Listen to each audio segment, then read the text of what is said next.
দুশ্মন। তা আজকের মোদির বিরুদ্ধে বলা যাবে তো? কেন বলা যাবে? কি দুশ্মনী করেছে? মসজিদ, মাদ্রাসা, কবরস্থান, ঈদগাহ ভাঙছে, মুসলমানদের হত্যা করছে, তার শাসন আমলে জুলুম হচ্ছে, তাই তো নাকি? তাহলে ইসলামের দুশ্মনের বিরুদ্ধে বলা যাবে তো নাকি? আর আমার রাজ্য সরকারের বিরুদ্ধে বলা যাবে না? কেন বলা যাবে? কেন? মোদি যা অন্য জায়গায় করছে, ইনি বাংলাতে তাই করছে। তাহলে ওয়াকাফের দুশ্মন যে, সে মসজিদ মাদ্রাসার বন্ধু না দুশ্মন?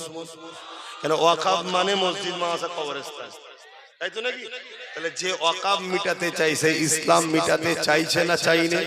যে ইসলাম মিটাতে চাই তাকে আমি এক গ্লাস পানি খাওয়াবো? তাহলে যে ইসলাম মিটাতে চাই তাকে আমি ভোট দিয়ে শক্তিশালী করব? আর যদি করি কি হবে সেটা একটু শুনবেন না?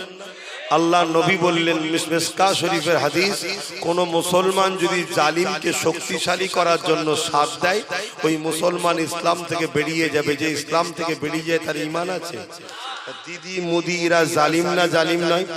এদেরকে যদি কেউ সাথ দেয় কোন মুসলমান, সে ইসলাম থেকে বেরিয়ে যাবে। যে ইসলাম থেকে বেরিয়ে যাবে তার ঈমান। মনে পড়ছে? তাহলে আপনারা ওয়াকাফকে বাঁচাতে চান না মিটাতে চান? তা বাঁচাতে চাইলে তাহলে যে বাঁচাতে চাইছে তার সাথ দেওয়া দরকার আছে না নাই? ওয়াকাফকে দিদি বাঁচাতে চাই না মোদি? কেউ চাই না? তাহলে জিজ্ঞেস করছি, নওশাদ সিদ্দিকী বাঁচাতে চাই না চাই না? সুপ্রিম কোর্টে ওয়াকাফকে বাঁচাবার জন্য কেস চালাচ্ছে না চালাচ্ছে না? আমি একজন ধর্মগুরু হিসাবে ধর্মের প্রচারের জায়গায় দাঁড়িয়ে আমার ওয়াকাফের দুশ্মনের বিরুদ্ধে যেমন বলবো, ওয়াকাফকে যে বাঁচাতে চাই তার পক্ষে বলবো না বলবো না? তাই খুলে আম বলে যাচ্ছি, নওশাদের হাতকে শক্ত করা ইমানি দায়িত্ব আছে না নাই? তাই ওর সাথ দিও আমাদের দরকার। আজ একটা আছে, লড়াই করছে, কাল যদি আরো 10, 20, 50টা হয় আরো শক্তিশালী হবে। কথা মাথায় ঢুকছে? আজকে এসআইআর নিয়ে আতঙ্কে আছো তো নাকি? আচ্ছা, এসআইআর করছে কারা? এই জোরে বলেন, এসআইআর করছে কারা? এসআইআর করছে কেন্দ্র সরকার, তাই তো?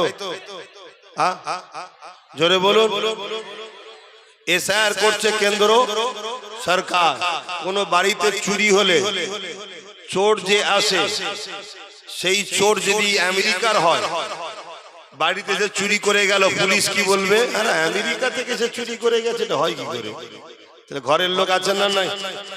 তাহলে মোদি তো এসআইআর করছে আমিও জানি, কিন্তু মোদিকে এসআইআর করার জন্য সহযোগিতা করেছে কে?